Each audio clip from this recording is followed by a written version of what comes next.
Welcome your education number 1 চ্যানেলে সবাইকে স্বাগত। তোমাদের আজ মূল বিষয় হচ্ছে ডাকঘর নাটক থেকে চরিত্রগুলি আলোচনা। রবীন্দ্রনাথ ঠাকুরের লেখা ডাকঘর নাটকের চরিত্রগুলি সম্পর্কে আলোচনা করব। প্রথমে ভূমিকা। ডাকঘর নাটকে একাধিক চরিত্রের উল্লেখ থাকলেও কেন্দ্রীয় চরিত্র হলো অমল। কোন কোন চরিত্রে নাটকের প্রথম থেকে অন্তিম পর্যন্ত উপস্থিত থাকলেও কিছু চরিত্র আবার নামে মাত্র উপস্থিত। প্রসঙ্গত উল্লেখ্য যে ডাকঘরের মূল পাণ্ডুলিপিতে কোনো স্ত্রী চরিত্রের উল্লেখ ছিল না। রবীন্দ্রনাথ পরে সুধা চরিত্রকে উপস্থিত করেছেন এবং নাটকে সংযোজন করেছেন। ডাকঘরের প্রধান চরিত্রগুলি হলো অমল, মাধব দত্ত, ঠাকুরদা, মোড়ল, কবিরাজ ও সুধা। এক কথায় ডাকঘর নাটকটি রবীন্দ্রনাথ মনের আবেগকে বিশেষ বাণীর দ্বারা প্রকাশ করেছেন মাত্র। ডাকঘর সম্পর্কে রবীন্দ্রনাথ বলেছেন যে এর মধ্যে কোনো গল্পই নেই, এ গদ্য লিরিক। আলঙ্কারিকদের মতানুযায়ী নাটক নয়, আখ্যায়িকা। অমল চরিত্র। এই নাটকের প্রধান চরিত্র অমল। তার মাতৃ পরিচয় আমাদের কাছে অজ্ঞাত। অমল হলো মাধব দত্তের স্ত্রীর গ্রাম সম্পর্কে ভাইপো। দীর্ঘদিন ধরে তার স্ত্রী একটি পোষ্যপুত্র গ্রহণে আগ্রহী হয়ে ওঠে, তাই মাধব দত্ত অমলকে বাড়িতে নিয়ে আসেন। রবীন্দ্রনাথ ঠাকুরের ডাকঘর নাটকটিতে অমল চরিত্রটি যেন রবীন্দ্রনাথের প্রতিরূপ। এরপর মাধব দত্ত।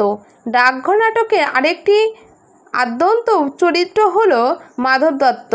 মাধব দত্ত অমলের পিসে মশাই। স্ত্রীর অনুরোধে অমলকে পুত্ররূপে গ্রহণ করে এবং তার প্রতি এক নিগূঢ় অপত্য স্নেহ তৈরি হয়। তিনি এতদিন কেবল নেশার মতো অর্থ উপার্জন করেছেন, কিন্তু তাতে কোনো আনন্দ ছিল না, কারণ তার অর্থ উপার্জনটি ছিল বৈষয়িক। এখন অমলকে পেয়ে যেন উত্তরাধিকারীর জন্য মহানন্দে অর্থ উপার্জন করেছেন। যেহেতু নাটকের প্রথম থেকে অমল অসুস্থ রূপে অঙ্কিত হয়েছে, তাই আমরা দেখতে পাই যে মাধব দত্ত আপন পুত্র স্নেহে প্রতিটি মুহূর্তে তার আরোগ্য লাভের জন্য তৎপর হয়ে উঠেছে। এরপর ঠাকুরদা। ডাকঘর নাটকটিতে ঠাকুরদা চরিত্রটি আধ্যাত্ম সাধনের প্রতিমূর্তি বা অরূপের ইঙ্গিতবহ দ্রুতরূপে উপস্থাপিত হয়েছে। ঠাকুরদা রসিক প্রকৃতির মানুষ ছিলেন। নাটকের প্রথম দৃশ্য থেকেই ঠাকুরদা উপস্থিত থাকলেও অমলের সঙ্গে পরিচয় হয় মাধব দত্তের উক্তির মাধ্যমে। রবীন্দ্রনাথ ঠাকুর তার রাজা, অচলায়তন এবং ডাকঘর এই তিনটি নাটকে ঠাকুরদাকে উপস্থিত করেছেন আধ্যাত্ম সাধনের প্রতিমূর্তি বা অরূপের ইঙ্গিতবহ দ্রুতরূপে।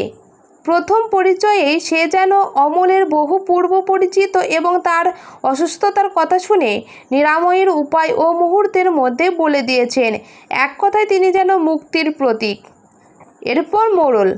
রবীন্দ্রনাথের ডাকঘর নাটকটিতে এই মোড়ল চরিত্রটি প্রথমে ছিল না, পরে সংযোজন করা হয়। এই মোড়ল চরিত্রটি অত্যন্ত আত্মাভিমানী ও অহংকারে পরিপূর্ণ। সে অমলের সাথে প্রথম থেকেই অত্যন্ত ব্যঙ্গাত্মক ও তীব্র কর্কশ ভাষায় কথা বলে। সমালোচক শ্রী কনক বন্দ্যোপাধ্যায়ের মতে মোড়ল অবিশ্বাসী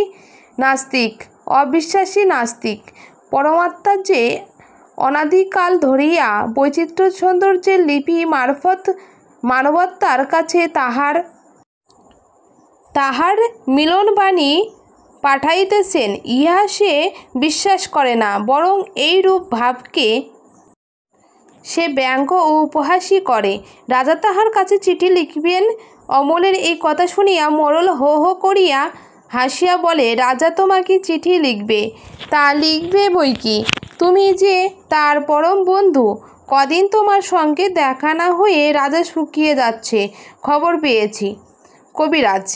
কবিরাজ চরিত্রটি স্বল্প স্থান জুড়ে থাকলেও নাটকের সূচনাতে আমরা তাকে দেখতে পাই। কবিরাজ অমলের চিকিৎসা করেছেন শাস্ত্র ও পুঁথি পাঠ করে, তাই তো তিনি অমলকে বাইরে যেতে নিষেধ করেছেন এবং ঘরের মধ্যে বন্ধ করে রেখেছেন।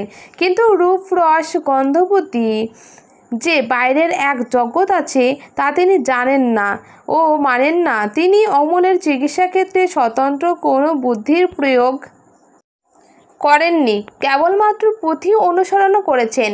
কবিরাজ যখন সব আশা ত্যাগ করেছেন তখন রাজকবিরাজের আদেশে তার সব নির্দেশ বাতিল হয়ে যায়।